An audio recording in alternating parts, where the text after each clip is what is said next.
ಭಸ್ಮಾಸುರನ ವ್ಯತಿಯಾಯ್ತ BJP ಕತೆ. ಬಿವೈವಿಗೆ ಬಿಜೆಪಿಯಲ್ಲಿ ದೊಡ್ಡ ಕೆಡ್ಡ. ರಾಜ್ಯದಲ್ಲಿ 5 ಸೀಟು ಗೆಲ್ಲಲ್ವಾ ಬಿಜೆಪಿ?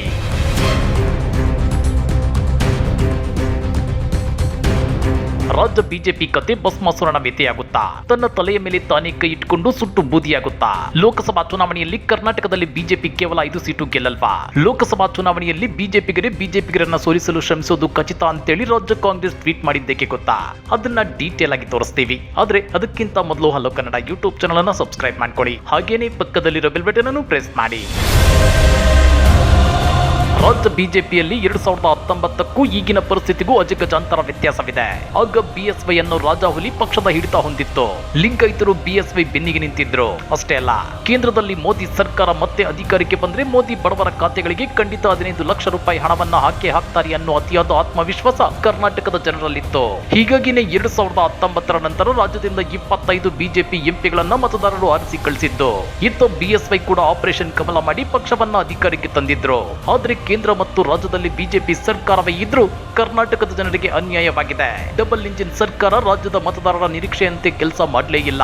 ಬಿಎಸ್ವೈ ಅವರನ್ನ ಸಿಎಂ ಕುರ್ಚಿಯಿಂದ ಏಕಾಏಕಿ ಕೆಳಗಿಳಿಸಿದ್ದಕ್ಕೆ ರಾಜ್ಯದ ಲಿಂಗಾಯತ ಮತಗಳು ಮುನ್ಸಿಕೊಂಡಿವೆ. ಅದೇ ರೀತಿ ಕರ್ನಾಟಕದ ಬರ ನೆರೆ ಸಂಕಷ್ಟಕ್ಕೆ ಮೋದಿಯ 56 ಇಂಚಿನ ಎದೆ ಕರಗಲೇ ಇಲ್ಲ.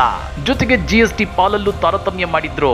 ಕರ್ನಾಟಕದ ಮತದಾರರು ಅಂದ್ರೆ ಮೋದಿ ಕೇವಲವಾಗಿ ನೋಡಿದ್ರು ಅನ್ನೋ ಮಾತುಗಳು ಇವೆ. ಅಂದ್ರೆ ಮೋದಿ ಕರ್ನಾಟಕಕ್ಕೆ ಬಂದು ಗಾಳಿಯಲ್ಲಿ ಕೈ ಬೀಸಿ ಹೋದ್ರೆ ಸಾಕು, ಕರ್ನಾಟಕದ ಜನ ಬಿಜೆಪಿಗೆ ವೋಟ್ ಹಾಕ್ತಾರೆ, ಕರ್ನಾಟಕದ ಜನ ದಡ್ಡರು ಅಂತೇಳಿ ಕೇಂದ್ರ ಬಿಜೆಪಿ ನಾಯಕರು ಭಾವಿಸಿದ್ರು. ಹೀಗಾಗಿನೇ ಕಳೆದ ವಿಧಾನಸಭಾ ಚುನಾವಣೆಯಲ್ಲಿ ಮೋದಿ 28 ಸಲ ಕರ್ನಾಟಕಕ್ಕೆ ಬಂದು ಅದ್ದೂರಿ ರೋಡ್ ಶೋ, ಬೃಹತ್ ಕಾರ್ಯಕ್ರಮಗಳನ್ನ ಮಾಡಿದ್ರು. ಕರ್ನಾಟಕದ ಜನ ಕೇರ್ ಮಾಡಲಿಲ್ಲ. 2013ರಿಂದ 2018ರವರೆಗೂ ಅಧಿಕಾರ ನಡೆಸಿದ ಸಿಎಂ ಸಿದ್ದರಾಮಯ್ಯ ನುಡಿದಂತೆ ನಡೆದಿದ್ರು. ಅದೇ ರೀತಿ ಕಾಂಗ್ರೆಸ್ ನಾಯಕರು ಈ ಸಲ 5 ಗ್ಯಾರಂಟಿ ಭರವಸೆಗಳನ್ನ ರಾಜ್ಯದ ಮತದಾರರ ಮುಂದಿಟ್ಟಿದ್ರು. ಇವು ರಾಜ್ಯದ ಮತದಾರರಿಗೆ ತುಂಬಾ ಇಷ್ಟವಾಗಿದ್ವು. ಕರ್ನಾಟಕದಲ್ಲಿ ಬಿಜೆಪಿ ನಾಯಕರು 3.25 ವರ್ಷ ಅಧಿಕಾರ ನಡೆಸಿದ್ರು. ಬೆಲೆ ಏರಿಕೆಯ ಬರೆಯಿಂದ ರಾಜ್ಯದ ಜನರನ್ನ ಕಾಪಾಡಲಿಲ್ಲ. ಹೀಗಾಗಿ ಕಾಂಗ್ರೆಸ್ ಇಸ್ ಬೆಸ್ಟ್ ಚಾಯ್ಸ್ ಅನಿಸಿ ಸಿದ್ದು ಸರ್ಕಾರವನ್ನ ರಾಜ್ಯದ ಜನ ಮತ್ತೆ ಅಧಿಕಾರಕ್ಕೆ ತಂದಿದ್ದಾರೆ. ಹೀಗಾಗಿ ರಾಜ್ಯದಲ್ಲಿ 2019ರಲ್ಲಿದ್ದ ಬಿಜೆಪಿ ಈಗಿಲ್ಲ. ಬಿಎಸ್ವೈ ಪುತ್ರ ಬಿವೈ ವಿಜಯೇಂದ್ರ ಅವರಿಗೆ ರಾಜ್ಯಾಧ್ಯಕ್ಷ ಪಟ್ಟ ಕಟ್ಟಿರೋದಕ್ಕೆ ಆಂತರಿಕ ಕಚ್ಚಾಟ ಜೋರಾಗಿದೆ. ಇದು ನೇರವಾಗಿ ಲೋಕಸಭಾ ಚುನಾವಣೆಯಲ್ಲಿ ಬಿಜೆಪಿ ಪಕ್ಷದ ಮೇಲೆ ನೆಗೆಟಿವ್ ಪರಿಣಾಮ ಬೀರೋದು ಗ್ಯಾರಂಟಿ. ಬಿಜೆಪಿ ಸಭೆಗೆ ರೆಬೆಲ್ ನಾಯಕರು ಗೈರು. ಶೋಭಾ ಯತ್ನಾಳ್, ಸೋಮಣ್ಣ ಹೆಬ್ಬಾರ್ ಮತ್ತು ಎಸ್ಟಿ ಸೋಮಶೇಖರ್ ಚೆಕ್ಕರ್.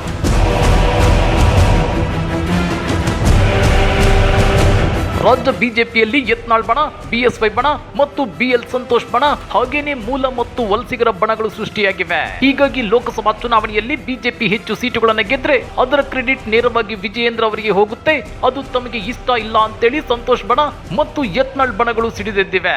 ಹೀಗಾಗಿ ಇತ್ತೀಚೆಗೆ ನಡೆದ ಲೋಕಸಭಾ ಕ್ಷೇತ್ರವಾರು ಸಿದ್ಧತಾ ಸಭೆಗೆ ಹಾಲಿ ಕೇಂದ್ರ ಸಚಿವರು ಮತ್ತು ಪಕ್ಷದ ಪ್ರಮುಖ ನಾಯಕರೇ ಗೈರಾಗಿದ್ದು ಬಿಜೆಪಿಯಲ್ಲಿ ಎಲ್ಲವೂ ಸರಿಯಿಲ್ಲ ಅನ್ನೋದನ್ನ ಸಾಬೀತು ಮಾಡಿದೆ. ಅದರಲ್ಲೂ ಬಿಜೆಪಿ ಪಕ್ಷದ ಚಟುವಟಿಕೆಗಳಿಂದ ಅಂತರ ಕಾಯ್ದುಕೊಂಡಿರೋ ಮಾಜಿ ಸಚಿವರು ಹಾಗೂ ಹಾಲಿ ಶಾಸಕರಾದ ಎಸ್ಟಿ ಸೋಮಶೇಖರ್ ಹಾಗೂ ಶಿವರಾಮ್ ಹೆಬ್ಬಾರ್ ಅವರು ಬಿಜೆಪಿ ರಾಜ್ಯದ ಪ್ರಮುಖರು ನಡೆಸಿದ ಲೋಕಸಭಾ ಕ್ಷೇತ್ರವಾರು ಸಿದ್ಧತಾ ಸಭೆಗೆ ಗೈರಾಗಿರೋದು ತೀವ್ರ ಕುತೂಹಲ ಕೆರಳಿಸುತ್ತಿದೆ. ರಾಜ್ಯದಲ್ಲಿ ಕಾಂಗ್ರೆಸ್ ಸರ್ಕಾರ ರಚನೆಯಾದ ಕೆಲ ತಿಂಗಳ ತರುವಾಯ ಉಭಯ ನಾಯಕರು ಬಿಜೆಪಿ ಚಟುವಟಿಕೆಗಳಲ್ಲಿ ಸಕ್ರಿಯವಾಗಿ ತೊಡಗಿಸಿಕೊಳ್ಳುತ್ತಿಲ್ಲ. ಆದ್ರೆ ನಿರಂತರವಾಗಿ ಸಿಎಂ ಸಿದ್ದರಾಮಯ್ಯ ಹಾಗೂ ಡಿಸಿಎಂ ಡಿಕೆ ಶಿವಕುಮಾರ್ ಅವರನ್ನ ಭೇಟಿ ಮಾಡುತ್ತಿದ್ದಾರೆ. ಇದರ ಮುಂದುವರೆದ ಭಾಗವಾಗಿ ಕಳೆದ ಬುಧವಾರ ಹಾಗೂ ಗುರುವಾರ ನಡೆದ ಲೋಕಸಭಾ ಚುನಾವಣೆ ಸಿದ್ಧತಾ ಸಭೆಗೆ ಗೈರಾಗುವ ಮೂಲಕ ಎಸ್ಟಿ ಸೋಮಶೇಖರ್ ಹಾಗೂ ಶಿವರಾಮ್ ಹೆಬ್ಬಾರ್ ಇಬ್ರು ಅಂತರ ಕಾಯ್ದುಕೊಂಡಿದ್ದಾರೆ. ಇನ್ನೊಂದೆಡೆ ಬಿಜೆಪಿ ರಾಜ್ಯಾಧ್ಯಕ್ಷ ಸ್ಥಾನದ ಆಕಾಂಕ್ಷಿಯಾಗಿದ್ದ ಮಾಜಿ ಸಚಿವ ವಿ ಸೋಮಣ್ಣ ಹಾಗೂ ಶಾಸಕ ಬಸನಗೌಡ ಪಾಟೀಲ್ ಯತ್ನಾಳ್ ಕೂಡ ಸಭೆಗೆ ಗೈರಾಗಿರೋದು ತೀವ್ರ ಕುತೂಹಲ ಕೆರಳಿಸುತ್ತಿದೆ. ಇತ್ತ ಉಡುಪಿ ಚಿಕ್ಕಮಗಳೂರು ಕ್ಷೇತ್ರದ ಸಂಸದರು ಆದ ಕೇಂದ್ರ ಸಚಿವೆ ಶೋಭಾ ಕರಂದ್ಲಾಜೆ ಅವರು ತಮ್ಮದೇ ಲೋಕಸಭಾ ಕ್ಷೇತ್ರದ ಸಿದ್ಧತಾ ಸಭೆಗೆ ಗೈರಾಗಿದ್ದು ಚರ್ಚೆಗೆ ಗ್ರಾಸವಾಗಿದೆ. ಕೇಂದ್ರ ಸಚಿವ ಪ್ರಹ್ಲಾದ್ ಜೋಶಿ ಅವರು ಪಾಲ್ಗೊಂಡಿದ್ದ ಸಭೆಗೆ ಶೋಭಾ ಕರಂದ್ಲಾಜೆ ಅವರು ಭಾಗವಹಿಸದಿರುವ ಬಗ್ಗೆ ಕ್ಷೇತ್ರದ ಪ್ರಮುಖರಿಂದಲೂ ಅಸಮಾಧಾನ ವ್ಯಕ್ತವಾಗಿದೆ. ಕ್ಷೇತ್ರದ ಜನ ಮತ್ತು ಪ್ರಮುಖರೊಂದಿಗೆ ಹೆಚ್ಚಿನ ಸಂಪರ್ಕ ಇಟ್ಟುಕೊಳ್ಳದ ಶೋಭಾ ಕರಂದ್ಲಾಜೆ ಅವರು ಆನೆ ಹಾವಳಿ, ಬೆಳೆ ನಷ್ಟ, ಅಡಿಕೆ ಬೆಳೆಗಾರರ ಸಮಸ್ಯೆ ಸೇರಿದಂತೆ ಕ್ಷೇತ್ರದ ಜನರಿಗೆ ಹೆಚ್ಚಿನ ರೀತಿಯಲ್ಲಿ ಸ್ಪಂದಿಸಿಲ್ಲ. ಅವರಿಗೆ ಇಲ್ಲಿ ಮತ್ತೆ ಟಿಕೆಟ್ ನೀಡಿದ್ರೆ ಗೆಲ್ಲೋದು ಸವಾಲಾಗಲಿದೆ ಅಂತೇಳಿ ಹಲವು ಪ್ರಮುಖರು ಗಮನ ಸೆಳೆದಿರೋದು ಗೊತ್ತಾಗುತ್ತಿದೆ. ನಿಷ್ಕ್ರಿಯರಾಗಿರುವವರು ಪಕ್ಷದ ವರ್ಚಸ್ಸು ಹೆಚ್ಚಿಸುವ ರೀತಿಯಲ್ಲಿ ಕಾರ್ಯನಿರ್ವಹಿಸಿದ ಹಲವು ಸಂಸದರ ಮರುಸ್ಪರ್ಧೆಗೆ ಟಿಕೆಟ್ ನೀಡದಂತೆ ಸಭೆಯಲ್ಲಿ ಒತ್ತಾಯ ಕೇಳಿಬಂದಿದೆ. ಪ್ರಧಾನಿ ನರೇಂದ್ರ ಮೋದಿ ಅವರಂತಹ ವರ್ಚಸ್ವಿ ನಾಯಕರು ಹಾಗೂ ಜನಪರ ಯೋಜನೆ ಯೋಜನೆ ಕಾರ್ಯಕ್ರಮಗಳನ್ನು ಪರಿಣಾಮಕಾರಿಯಾಗಿ ಜಾರಿಗೊಳಿಸುತ್ತಿರುವ ಕೇಂದ್ರ ಸರ್ಕಾರವಿದ್ದಾಗಲೂ ಕ್ರಿಯಾಶೀಲವಾಗಿ ಕಾರ್ಯನಿರ್ವಹಿಸದ ಸಂಸದರಿಗೆ ಮತ್ತೆ ಟಿಕೆಟ್ ನೀಡಬಾರದು ಅನ್ನೋ ಒತ್ತಾಯವು ಕೇಳಿಬಂದಿದೆಯಂತೆ. ಈ ಸುದ್ದಿ ಪತ್ರಿಕೆಗಳಲ್ಲಿ ಸದ್ದು ಮಾಡಿದ್ದೇ ತಡ ರಾಜ್ಯ ಕಾಂಗ್ರೆಸ್ ಈ ಬಗ್ಗೆ ಟ್ವೀಟ್ ಮಾಡಿ ಬಿಜೆಪಿ ಕಾಲಿಳಿದಿದೆ. ಲೋಕಸಭಾ ಚುನಾವಣೆಯಲ್ಲಿ ಬಿಜೆಪಿಗರನ್ನ ಸೋಲಿಸಲು ಶ್ರಮಿಸುವುದು ಖಚಿತ. ಬಿಜೆಪಿ ಅಭ್ಯರ್ಥಿಗಳನ್ನ ಸೋಲಿಸುವುದರೊಂದಿಗೆ ಬಿವೈ ವಿಜಯೇಂದ್ರ ಅವರನ್ನ ಸೋಲಿಸುವ ಗುರಿ ಸಂತೋಷ್ ಕೂಟದ್ದು. ಲೋಕಸಭಾ ಸಿದ್ಧತಾ ಸಭೆಗೆ ಗೈರಾಗುವ ಮೂಲಕ ಸಂತೋಷ್ ಕೂಟ ಈ ಸಂದೇಶ ನೀಡಿದೆ. ರಾಜ್ಯ ಬಿಜೆಪಿ ಪಕ್ಷದ ಅಂತ್ಯಕ್ಕೆ ಆಂತರಿಕ ಕಲಹ ಪ್ರಮುಖ ಕಾರಣವಾಗಲಿದೆ ಅಂತೇಳಿ ರಾಜ್ಯ ಕಾಂಗ್ರೆಸ್ ಟ್ವೀಟ್ ಮಾಡಿ ಕುಟುಕಿದೆ. ಹಾಗಾದ್ರೆ ರಾಜ್ಯ ಬಿಜೆಪಿಯಲ್ಲಿನ ಈ ಆಂತರಿಕ ಕಚ್ಚಾಟ, ಪರಸ್ಪರ ಮನಸ್ತಾಪಗಳು ಹೀಗೆ ಮುಂದುವರೆದ್ರೆ ಈ ಸಲದ ಲೋಕಸಭಾ ಚುನಾವಣೆಯಲ್ಲಿ ಕರ್ನಾಟಕದಲ್ಲಿ ಬಿಜೆಪಿ ಕೇವಲ 5 ಸೀಟು ಗೆಲ್ಲೋದಿಲ್ವಾ? ಕಮೆಂಟ್ ಮಾಡಿ, ವಿಡಿಯೋ ಲೈಕ್ ಮಾಡಿ, ಶೇರ್ ಮಾಡಿ. ಇಂಥ ಮತ್ತಷ್ಟು ರೋಚಕ ರಾಜಕೀಯ ಸುದ್ದಿಗಳನ್ನ ಮಿಸ್ ಮಾಡದೆ ನೋಡಬೇಕು ಅಂದ್ರೆ ಹಲೋ ಕನ್ನಡ ಯೂಟ್ಯೂಬ್ ಚಾನೆಲ್ ಅನ್ನ ಸಬ್ಸ್ಕ್ರೈಬ್ ಮಾಡ್ಕೊಳ್ಳಿ.